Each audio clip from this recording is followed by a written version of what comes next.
Hello, it's John Heaton, and today I'm going to take you through a few recent finds, talk about a band which I've recently rediscovered, and then at the end talk about some Beatle detractors. So I was just reminded reading a couple of books that not everyone loves the Beatles. I know on this community, or the people watching this video, most of you love them, but I was unpleasantly reminded that that's not always the case. We'll come to that. So first of all, I want to show you, I picked up this French copy of Arrival with the alternative cover. Now this, as you probably know, is the inner sleeve for the UK version, and a far superior picture, in my opinion, to the front cover of the UK version, which is now the gatefold with the lyrics. So this French copy is quite neat because it's got my favourite ABBA picture on the front cover, so I was very happy to find that.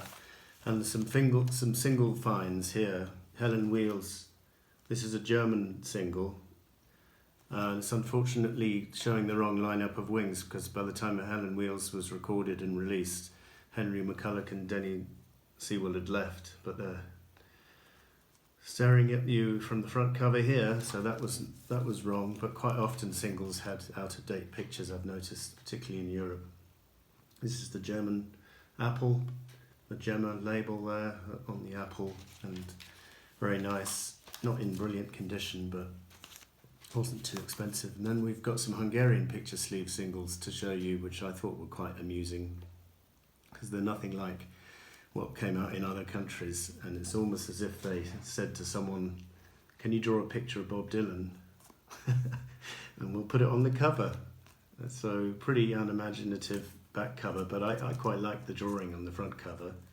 And this was the single from Street Legal, and or at least in Hungary it was. In most countries it was Baby Please Stop Crying anyway. And then this is another Hungarian one with the Miss You single from the Stones, with a nice drawing there.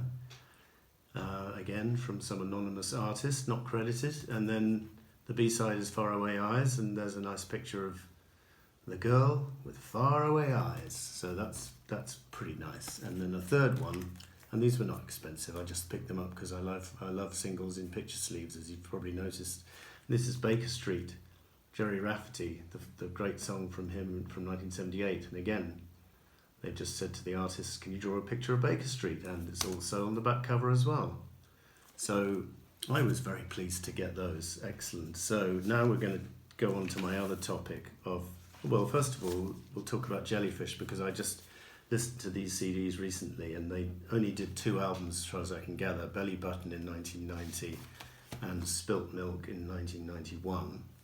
And they're a very good Beatlesque band with hints of World Party and hints of Badfinger and all kinds of raspberries and stuff in there. And you may know them as a Beatles fan from them performing their song I Don't Believe You on this album, Time Takes Time, and also a couple of the members of Jellyfish supplying backing vocals on several tracks on the Time Takes Time album. And while I'm on that subject, Andrew Gold provides backing vocals on Time Takes Time, and he is famous mostly for his hit singles such as Never Let Her Slip Away, which is a brilliant song. But anyway, I digress. These Jellyfish albums are really worth getting if you're into, Beatle music as it might sound now. That's how I would describe it. Very melodic, very good musicianship, lovely guitar solos, lovely harmony vocals, and there's some good bonus material on both of these CDs. I think they're probably available on Spotify as well, unlike Neil Young, who's just removed all of his stuff. So now I want to talk about the other topic of Beatle detractors. So the first one I'm going to talk about is from this book, the Craig Brown book, and it's Noel Coward, who famously met the Beatles back at the hotel after one of their performances in America, I think it was, and he went to the hotel and asked if he could meet them, and Brian came and said, Noel Coward would like to meet you boys, remembered Paul. We all said, oh, effing hell, no, I'm going to bed. Brian said, you can't. Ringo also remembers that it was Epstein who tried to persuade them. Brian came to us and said, Noel Coward is downstairs and he wants to say hi. Ringo captures the general mood of the group. F off. We wouldn't see him. I mean, sod off, Noel. not sure why they were so anti-meeting Noel Coward, because he was a bit of a legend anyway. Epstein persisted. Finally, Paul, ever the diplomat, agreed to appear as their representative. So Noel Coward remembers, I asked Wendy to go and fetch one of them, and she finally reappeared with Paul McCartney, wrote Coward, and I explained gently but firmly that one did not pay much attention to the statements of newspaper reporters. The poor boy was quite amiable, and I sent messages of congratulations to his colleagues, although the message I would have liked to send them was that they were bad-mannered little shits. So Noel Coward, not too fond of the Beatles. And then another book I was reading, this is a book my brother gave me about 10 years ago, and I only sort of skimmed through it at the time, and I've now been rereading the whole thing. And there's a section on the Beatles where he's pretty dismissive. I mean, in the photo section of this book, he shows the Rolling Stones in one of the... here we go. And the caption to the picture is conservative anarchists, the Rolling Stones, in every way more talented than the Beatles, both threw over the traces and instantly became the voice of Britain. So he's basically saying the Rolling Stones, well, you know, I don't mind him liking the Stones, but have a bit more respect for the Beatles, and think it's as clear-cut as to say they were more talented in every way. You know, it's a bit ridiculous. Anyway, A.N. Wilson, who actually I went to the same school as, for what it's worth, but he's very negative. Let me just try and find you. Well, he's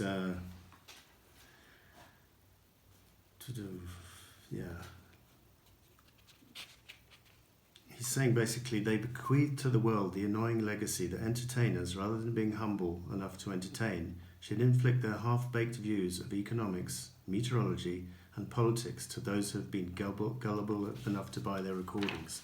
So basically he's saying, also he says Bob Dylan is superior in every way to the Beatles, which, you know, you could make a case for, but anyway. And then that says the Beatles are pappy by comparison.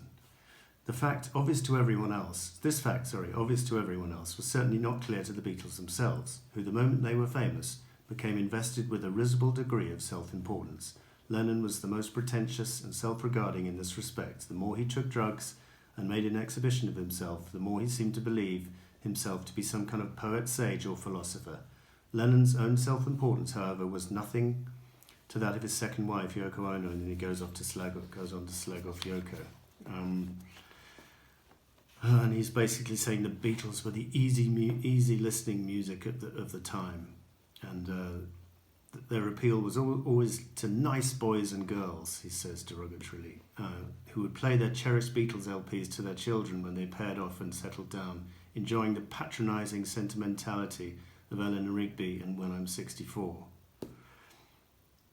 I don't know. A.N. Wilson, go forth and multiply as far as I'm concerned. But anyway, I just thought I'd read that because it was reasonably interesting. And it's a well-written book. He's a good writer. And he's fairly perceptive on a lot of issues. But when it comes to the Beatles, he's pretty clueless and very opinionated. Anyway, so that was my stuff for today. Thank you for watching. We'll see you next time.